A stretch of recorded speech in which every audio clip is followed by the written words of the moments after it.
So, with this whole vlog for this vlog channel, getting to deal with a really amusing question today, and that is the whole question of when to kill your dog, or I guess more specifically, when to kill my dog.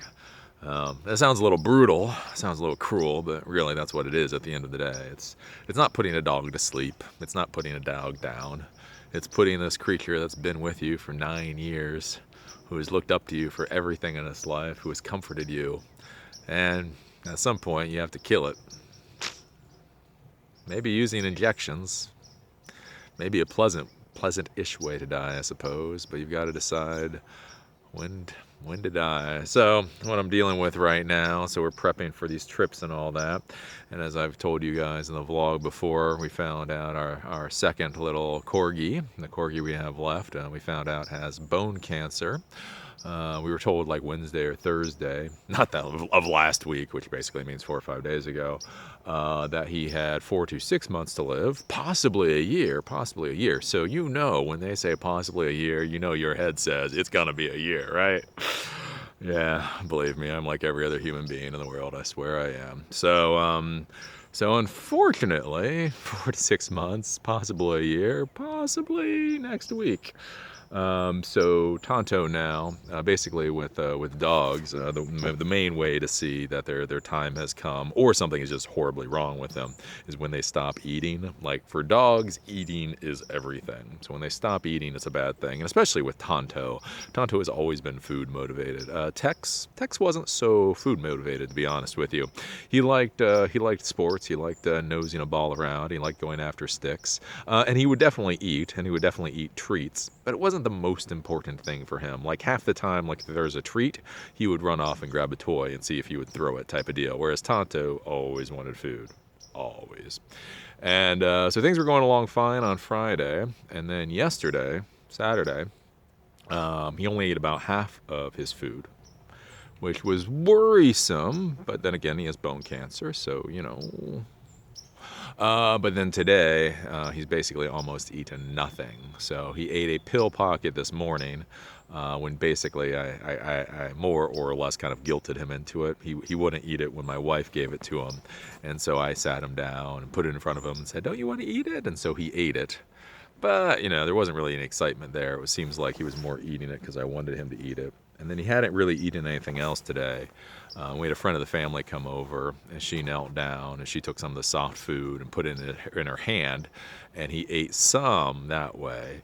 But again, it seemed more like he was eating because people expected him to eat, not because he actually wanted to eat. So we are at the time of having to decide when to put little Tonto down, which is really effing horrible. And especially because, like I said, right now, he doesn't really seem to be screaming in pain. He's definitely gimped a lot, but it doesn't seem horrible. But the issue is if he stops eating, at the point he stops eating, he's essentially starving to death. So you have a dog that's starving to death with cancer and a broken ACL. That's not a good thing. So we had thought if he hadn't eaten anything today, maybe tomorrow. He did eat today, so maybe Tuesday, maybe Wednesday. We'll see. We'll see how it goes. But this will change our travel plans a bit because we just assumed we had a pup. We assumed we had a pup for 4 to 6 months, and we had to deal with having a pup. Happily deal with having a pup for 4 to 6 months. So now it kind of changes a lot of things. So we don't really have to worry about speeding things up or slowing things down.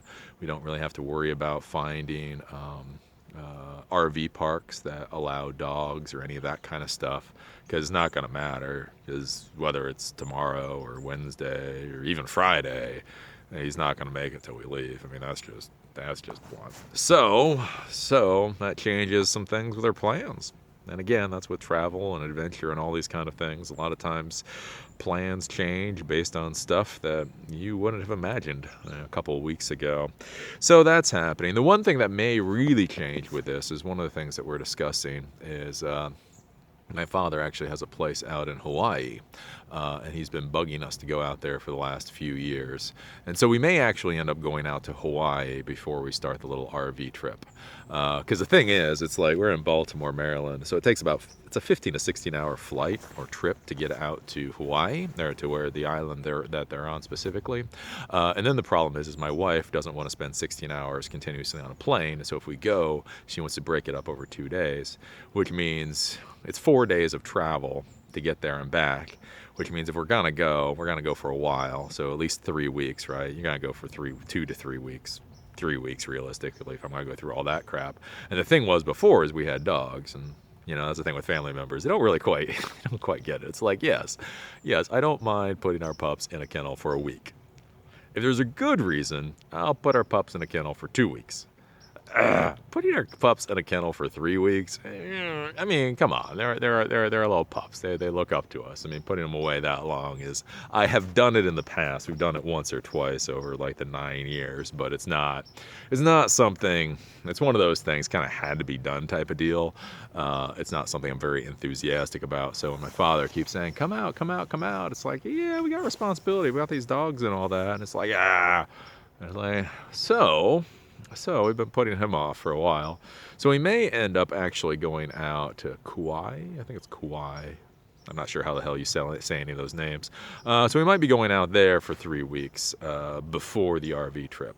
But we're not really sure because we're pretty flexible, to be honest with you. We're pretty flexible because we could go out there before the RV trip and then come back and do the RV trip. Or the other thing we thought about is I'm not sure how long my dad is staying there because he stays there a number of months every year and then comes back. So depending on how long they're staying there, we may drive over to like Los Angeles. Because again, if we've got again, they stay there a while. So if we've got months to deal with, if we've got a month and a half, 2 months, like if they've got 3 months left there, we could take 2 months to travel over to like Los Angeles, drop off the RV in the car in some parking lot, fly over, then fly back. We could do that. And then that's a lot easier because it's just one flight, one nonstop flight. So those are some of the things that we're thinking about now. But again, don't really know.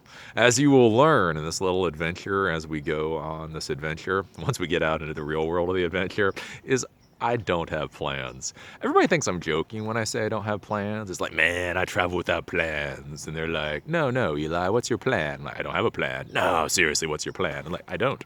Like when I went to Europe, my plan was I had a flight in on like May 15th, and I had a flight out like August 14th. So I flew into Heathrow and I flew out of Heathrow. I had a 1-month Brit Rail pass and a 2-month Eurail pass, and that was the plan. Like originally, like when I flew in to Heathrow, my original plan was to immediately go to Europe, spend 2 months in Europe, and then come back and do a month in the UK. But then I started drinking some beer in England. I started to like the English beer. I was like, screw it. I'll start with England first, or I'll start with the UK first. And so I just traveled around. And it really was. It was like the type of thing where, because I had the Brit Rail pass, like one day I was going to Stonehenge. And so I got on the train to go to Stirling, which was the town outside of Stonehenge, as I recall. Went into Stirling, found out that Stonehenge was closed that day. Got on a train, left Stirling. I was on the train for about 20 minutes, and then went, well, screw it. Do I really want to go to another town today? Got off at the next station, walked across the platform, got back onto a train to go to Stirling, and then spent the night at the hostel there, and went to Stonehenge the next day. Like, that is literally my plan. Like, when I went to, that's how I went to Milan. Like, I was going through Italy, and I was going to go to Genoa. I was like, yeah, I'll go to Genoa. And then I was on this train, and then I looked up and I saw the train went to Milan. And I went, I think Milan sounds cooler than Genoa. And so I kept going. And I've done that. That's how I did. Like I say, with India, went January 15th or whatever the hell it is, fly into Mumbai. 4 months later, fly out of Mumbai. Go to Southeast Asia, fly into Bangkok. So many months later, fly out of Bangkok. It was funny, the first time my wife traveled with me, we went down to Chile, because we were going to go down to Chile, like Santiago, a lot of things through Chile, and then go to Easter Island. And then I was telling her I didn't have a plan. And so we landed, and then I was like, okay, well, let's get on the subway, because this subway will take us to this little district that has like 2 hostels. And she's like, okay. And so we go there, and then I walk in. I'm like, excuse me, sir, do you have any rooms for the night? And she looks at me and goes, you don't have a reservation? I'm like, no, of course not. What the hell? We're traveling. Don't have reservations when you travel. You just go. That's how you find the really cool stuff. And it is true. It is true. That is how you find some of the really amazing things out there, is by not having plans. Because that's what so many people do, is like you make plans before you get to the place. And so a lot of times you don't know where the cool area is. Like you make a plan where based on where you think the cool area is, and then it doesn't happen to be there. One of the best nights I ever had, to be honest with you, one of the best nights traveling I ever had, hand a spaghetti monster, was in Pisa, of all places. And Pisa's a crap town in Italy, let me tell you. It has got a leaning tower, and that's about it. You walk in, you go, wow, that's a tower that's leaning. Let me get the hell out of here. Right? But the problem was, I went into Pisa, I looked up at this leaning tower, went, ooh, wow. It's kind of sad. Like when you travel through Europe, the problem is like when you travel through Europe and you go to like your first tourist place, you're like so amazed. But like once you spend months on the road in Europe, it's just like, man, you know what I'm saying? If it's not the Sistine Chapel, you don't care. It's like, oh yeah, look, you got a tower that's leaning. Wow. So anyways, I went there. I saw the leaning tower. I took a picture of the leaning tower. I went, okay, let me get the hell out of here. And I couldn't. Like I went to the train station and there were no trains. It was too late. There were just no trains out of Pisa that night. What am I going to do? And so there was this crappy little hostel, and it was a crappy little hostel run by these priests. It's like some kind of church or something that they substitute as a hostel. Doesn't open until 6 o'clock at night. It is mosquito ridden to hell and back. The toilet is with the shower. It was just disgusting. It was nine forms of disgusting, right? But I go there, and and all of us travelers are in line, just trying to get a place because we all got screwed. We didn't realize there were no trains out that night. And then we start talking. And it was one of those amazing things where we all start talking, and then we all start having a good time. And then somebody cracks open a beer, and we just start drinking a beer. And then we go to there's like a local supermarket, and we go and we buy all the steak and sausage and stuff because they had a barbecue. And we're like, screw it. If we're going to get eaten by mosquitoes, we are going to get drunk and eat good meat and have a fun, awesome time. And I'm going to tell you, I hate Pisa with a passion. That was one of the crappiest hostels I've ever stayed in my life, but that was one of the best nights I ever had traveling. It was like 15 or 20 of us just having an absolute ball, getting drunk, getting gobbled up by mosquitoes, and just enjoying life. So that's why I go without plans, because again, I could not have planned that if I had wanted to. Now, one of the things is, again, I did start this little vlog on the whole depressing note of when to kill your dog. But one of the reasons I wanted to talk about that in this vlog is, so again, this is my third YouTube channel that I do. And one of the issues that I've seen with my other YouTube channels is that we have a lot of kids on the YouTube channels. And one of the things I always think about whenever I'm dealing with kids is what does make a kid. Like when we talk about adults, when we talk about men, because I'm a guy, or women, and we talk about boys and girls, like what really is the difference there? Is it really age? Is it really like you turn 18 and you're a man? Yeah, that's crap. You turn 21 and you're a man. No, I mean, we all know 28-year-old babies. And one of the things I was thinking is what the differential between really being a child and being an adult is when it is put upon you to make the decisions where there are no right answers. And the only answers there are pretty horrible. Again, it's like with Tonto. I mean, here's our options.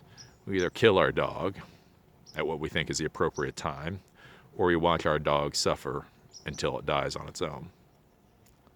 That's the option, right? There is no good option here. There's no surgery. I would put $2,000. If they said $2,000 and we can cure them, I would put $2,000 on the table. No questions asked. Here's cash. You want it cash? You want a credit card? Whatever. There is no option there, right? And I think that is the difference, I would say, between adults and kids, is when you get to the point in your life where you're making the decisions where there are no good answers, where basically all the options are horrible, and yet you still make the call. And I think that is what I would argue. And so that's where we have like a lot of people nowadays, and they stay in their kind of like childhood mindsets, and they stay in their little childhood worlds, and the worst thing that happens to them isn't much of anything, right? And I think that's why we're kind of getting like a whole, like some of a generation or a lot of people where they don't feel like they're really adults. Because I think that is where I would sum it up, is where you're making the calls, when you're making the decisions, where there's no good answers. I mean, that's, I think about like with my wife, and when she had her thyroid cancer. And so that was a thing, is we were having to talk and we were having to discuss it about, because basically with a thyroid cancer, the options were they could either take out half the thyroid or they could take out the whole thyroid. Well, here's the thing. If they took out half the thyroid and there was no, because that's the thing, is they don't really know if there's cancer. Cancer sucks. They don't really know there's cancer. They're pretty sure there's cancer, but they're not positive there's cancer. Like when you have the symptoms of thyroid cancer, they're pretty darn sure you got it, but they're not really positive, right? So the option is that they could take out half the thyroid, test half the thyroid to see if you have cancer. Why this is good is because if you don't have cancer, then you still have part of your thyroid to create the thyroid hormone, right? The other option is they cut out the entire thyroid, because if you do have cancer, that means they don't have to go back in again. But if you don't have cancer, that means there's no way to produce thyroid hormone, which means you have to take thyroid hormone literally for the rest of your life. So my wife is in her 30s, so if she lives a nice long life, literally 60 years of having to take this hormone. So it's one of those things, as you sit there like with that decision, and it's like, what decision do you make, especially like when it's your spouse and you have to discuss this, is you take out half your thyroid, and if it's not cancer, then you still have half your thyroid left. If it is cancer, it means they've got to do a second surgery, and apparently the second surgery is worse because now there's scar tissue in there. Whereas if they take out the whole cancer, if it is cancer, great. But if it's not cancer, well, you just took out your thyroid and you've got to take hormones for the rest of your life for something that wasn't actually there. That was the other thing, like when she had the breast cancer and she had the mastectomy, and then afterwards they were asking her about chemo, because now they ask you, like with I guess back in the old days, back in the 90s, right? Doctors were too paternalistic. So the doctors would tell you what you had to do. And so people bitched and whined and screamed about that. And so doctors were like, fine, whatever, you decide. And so now basically, whenever you have a big problem, they give you all the options, every damn option, and then tell you figure the fuck out, right? Here's your cards, play your cards any way you want to play your cards, right? And so that was a thing. Like, so she had since she has breast cancer, so since she was young and it was her second cancer, she decided to have the double mastectomy, so both breasts removed and put in or whatever. But then the question that came up is, what about chemo? So chemotherapy is where they go in and they basically nuke your system in order to kill all the cancer cells. And so again, this was a decision. Do you do chemo or not? If you still have cancer cells in you, and you don't do the chemo, then the cancer can come back and obviously kill you. But what they don't tell you about with chemo, this is a nice little thing that they a lot of times they kind of polish the turd when it comes to chemo and some of these things, is chemo sucks. And not even that, because like everybody talks about chemo sucking while you go through chemo. So while you go through chemo, you lose your hair and all this kind of stuff. What they don't talk about is the long-term ramifications that may actually kill you themselves. So it can cause like these heart problems. So essentially years later, you can have like these pseudo heart attacks that can kill you. It damages so many systems in your body. It's just completely nasty. And so that, again, it's like, okay, well, if you have cancer left in your body and we don't do chemo, you'll die. If you take chemo, you may die a different way. Your decision, please, right? And so that is something that I would think about, like, because I know I have younger viewers, and I know with my younger viewers sometimes, like I say, they think I get too whatever when I talk about things. But this is the difference between being an adult and being a kid. A kid can say whatever the hell they want. They can spout out every dumbass idea they have, because frankly, nobody gives a damn. They can say whatever the hell they want because they don't have decision-making ability. If the stupid idea they have turns out to be right, then they get to walk around with their chests out and go, hey, look how smart I am. And if the stupid thing that they threw out was wrong, well, everybody forgets because they don't care anyway, right? So kids basically can win. No matter what they say, it's a win. Whereas that's the thing with adults. when you're actually decision makers looking over the health of the people that you care about most, and the only answers there are fucking suck. That is what I would argue is adulthood. Whether you're 28 or 18, 38, 48, whatever, I think that is where I would run the delineation between kid and adult. When you're to the point where you're making decisions where every answer sucks and you still make the call, that's when you can call yourself an adult. Before then, hey, keep doing what you're doing. It's fun being a kid. But yeah. So anyways, this is Sunday, February something or other. I forgot what date it is because I'm worried about Tonto. Like I say, we're trucking along. We're going forward with this. I called the RV dealership today to see what the hell was going on, and I got a weird-ass answering machine. So they still have not called me. We bought the trailer last Saturday. It is now Sunday. So we've had horrible weather. Obviously, we've had horrible weather. But it's still really weird that they haven't called. So I guess I have to start bugging them tomorrow. So that's going along. We're still doing our great divestment. More and more stuff is going out of the house, cleaning things up. We're going to be doing some dump runs. Essentially, we want this house in saleable condition when we leave here, because I think we're selling it. I think we've started to have that conversation, because it's interesting, like especially when you have a spouse. Because like when you have a spouse, you kind of like throw out like things, like ideas. You never really want to start on an idea very strongly. You never want to be like, this is what I want to do, because then if they shoot you down, it's just, people get their feelings hurt. So you keep throwing out ideas, throw ideas back and forth. And so we keep throwing the thing out, and it's like, I said, yeah, this travel trailer thing looks cool. And then she said yes to that. I was like, wow. And then it's like, well, how long would you want to go? And it's like, well, we could go for a month, or we could go for 2, or we could go for 6, or we could just keep going until we want to come back. And then you're talking about that. And then it's like, well, yeah, but what do we do with the house? And it's like, well, we can lock it up. We can make sure it's good. And then when we're done with the trip, we'll come back to the house. Yeah, but it's a really big house. Yeah, I know it's a really big house. So we could rent out the house. We could rent out the house, but do you really want to rent out the house? Or maybe, it is too big for us now, especially if you don't even have corgis anymore. Just 2 of us is a big-ass house. Yeah, it is a big-ass house. Maybe we could sell the house. Do you really think about selling the house? Yeah, maybe, if we go out and we travel for a year and we come back and we decide we don't want the house, maybe then we should sell the house. Yeah, I agree. So after a year we can sell the house? Yeah, after a year we can sell the house. Unless we sell the house a little earlier. Well, I don't know how much earlier would you want to sell the house? You mean next winter? Well, winter's a bad time to sell a house. I know winter's a bad time to sell a house. You could do it in the summer. Yeah, summer you could sell the house. Or, possibly we could put the house on the market right now. Would you think about putting the house on the market right now? Well, we could. Yes. So any of you youngins, that is how spousal discussions actually go. And I think the spousal discussion on this is basically the house is going to go at some point. Probably sooner rather than later. I don't know. The big thing with the house is we bought it and we just put this work into it. The question is can we get our money back out of the house? That's the question. I hate this modern real estate market. Everybody says, real estate is such a good investment. Bite me. Bite me. We've owned this house for 4.5 years now.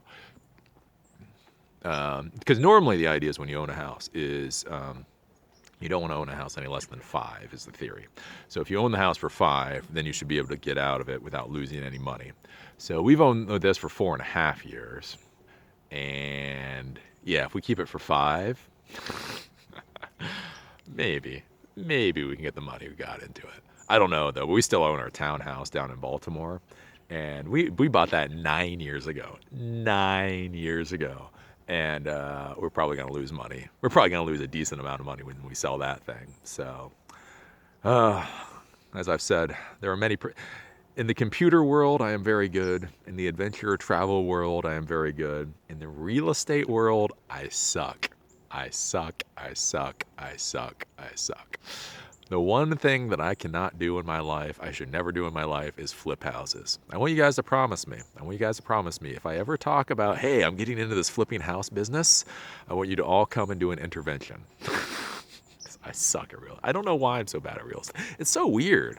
Like computers, technology. Damn, I can sell the hell out of that, man. I can make money. Oh, man, real estate. Seems like everything I touch, I lose money. I lost money on the commercial building I owned. When we sell the townhouse, I'm probably gonna lose money on that. When we sell this thing, oh, I'm hoping to hell we break even on this bastard. But yes, as easily as I make money in technology, I lose it in real estate. So I guess that's a lesson out there for any of you guys. I know a lot of you guys, you hear, buy a house. Well, if you want to buy a house like that, if you want to buy a nice big greenhouse, by all means, buy a nice big greenhouse. Any other house, I would say rent. Because, yeah, the real estate market. Anyways, there you go. So that's a vlog for today. Let me get inside and just start making dinner or whatnot. Ugh.